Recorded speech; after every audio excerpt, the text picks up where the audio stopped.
Hello and welcome to a Taylor's Tales podcast. This is Chris's Corner. I'm your host, Chris Taylor, and welcome back to a brand new episode. This week, you may be wondering why I'm wearing sunglasses and a hoodie indoors. Well, it's all to do with this week's guest. You may be thinking, Chris, you look like an absolute numpty, but that doesn't matter because this week's guest, it's a tribute towards him. It is, of course, the mighty, the national treasure of the United States. It's Tim Dillon. Welcome to the show, Tim. Yeah, I'm just a kid in a candy store. Thank you. Thank you for making this dream come true. You are so welcome, Tim.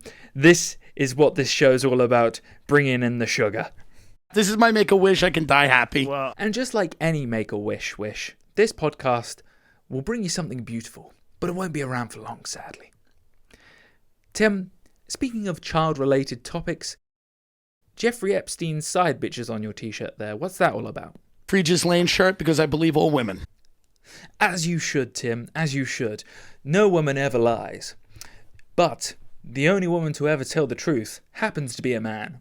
Play the clip. My name is Meghan McCain, and I'm on a news show called The View. And Donald Trump, that fucking riverboat casino captain, is talking shit about my father again. My father was tortured for 100 years for this fucking country, and he came back and he started 7 wars because he's a gentleman. For those just listening, Tim has dressed up as Meghan McCain.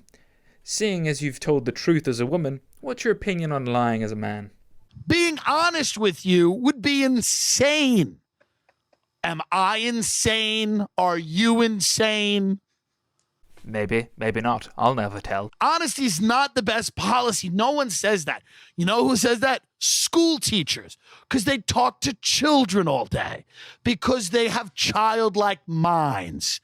We don't need any advice that's on a guidance counselor's wall. It's not going to help. Speaking of advice that nobody wants to hear, what are your thoughts on Ukraine, Tim? Ukraine peaked too early. Yeah. They peaked too early. Good narratives, you have to pay attention to narratives. They peaked very early and everybody's like, Russia's getting bogged down. Russia's done.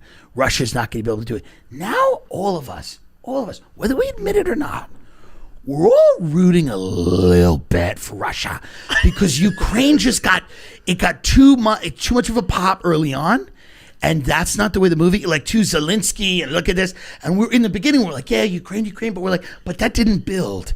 It was just too quick, too shoved up. So now we're sitting back and we're looking at Putin and he's isolated. And, Pizza Hut won't do business there anymore. And we feel a little bad for him. We feel a little bit for him. Yes, he's killing babies. Blue, blue, blue. But we look at him and we feel, because he's got a little kind of a duck face. And he's sitting there and and we're saying to ourselves, we just. Wow, Tim, that's truly profound. Truly profound. Any last thoughts on the war in Ukraine? The Ukraine is so beautiful. I think the Ukrainian war is a blessing. Everything is a blessing. You ever been to war before, Tim?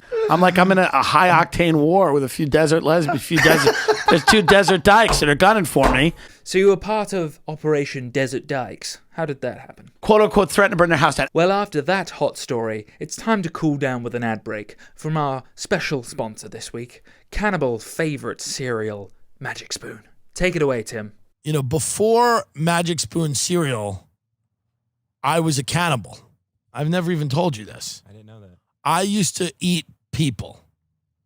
I would eat the skin of a person. I would cook it and eat it. And it's uncomfortable to discuss this. And a few of those people I killed, hookers and truckers, and I would cook them. And I would eat their flesh, which was keto. Technically. Magic Spoon cereal is the official cereal of the police. So if you support the cops, support Magic Spoon cereal. $1 from every box of Magic Spoon cereal is donated to Derek Chauvin's legal fund.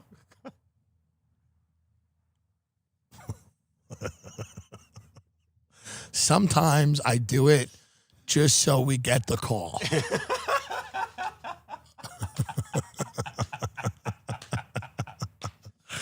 Yeah. No more cannibal references. Okay. Yeah, I'll tell him. Okay, bye. Yeah, Tim, it looks like Derek Chauvin's legal fund has been filled to the brim. Time to move on to a new sponsor. This week, the new sponsor being Joe Rogan's Nutella spread. You don't say Nutella. You know, Tim, my grandma never said Nutella, but she did have a gollywog. Has to go to jail. She has to be brought up on charges, and she has to go to jail for no less than 10 years. But Tim, she threw it away immediately. Don't do this. Put her in jail now. Put her in jail. Put her in jail. Why is she not in jail? Tim, I'm sorry to say this, but she got off scot-free. God damn them. God damn her. What can we do with her? She's got to go to jail. A secret underground facility where she can be re-educated. Mm-hmm. Tim, even with your clear, unbreakable morals, would you say Nutella for me if I had a deal with China on the table? Nutella. Oh no, what would the woke people do, Tim? What would they do? Like, get this fatty. Tim, would you hold it against them? I'm not mad at that because I respect power. Speaking of power, how do you feel about the President of the United States, Tim? I should kill the president. Oh no, that's not what I was asking, Tim. But maybe I'm asking the wrong questions. How do you feel about the political environment at the moment, Tim? Politics is for losers. Haven't we explained that? Could that not be more clear to you? You're right, Tim. Politics is for losers. And speaking of losers, seeing as both of us do mainly solo podcasts, I've got to ask, what sort of feelings do you have towards, for instance, Joe Rogan, who does mainly one-to-one podcasts with other people? He's done some really good stuff, right? He's an innovative guy. He's on the vanguard of a lot of things. But he's also the Antichrist. Rogan was the one who persuaded you to move to Austin, Texas, because he made it sound like it was going to become the new hub of comedy during the pandemic. What do you think of Austin, Texas now? He says, knowing full well that it's a bloody hellscape. The city of Austin, Texas, and I want to go on record here, Okay, I'm not... Go. is a dump. I come to find out it's not exciting.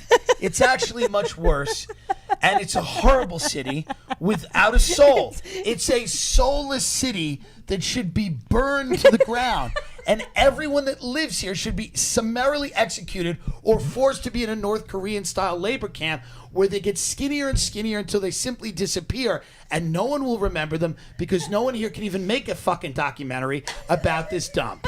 It is not the live music capital of America. It's 3 heroin addicts busking with guitars. There is 0 talent here in any capacity. There's 3 restaurants that are good, and I've been to all of them twice already. It is over.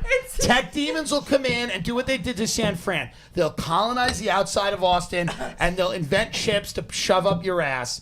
And the city of Austin will be what it has always been, an uninteresting dullard.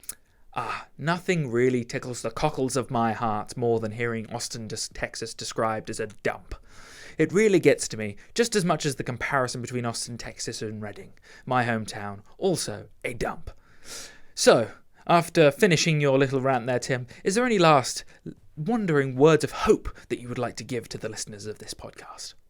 You, my friend, are a disgusting nightmare that nobody wants to be around. You're a thief. You've stolen people's money, haven't you? You've stolen money, haven't you? You know you have. Where's the money? Did you take it? You took all the money, didn't you? And then you go cry. And some people in the family be like, you're being too hard on her. Fuck you too. Hey, fuck you too. You think I give a fuck about any of you? Fuck you, bitch. Maybe not words of hope, but definitely words of wisdom. Thank you so much, Tim, for coming on the podcast today.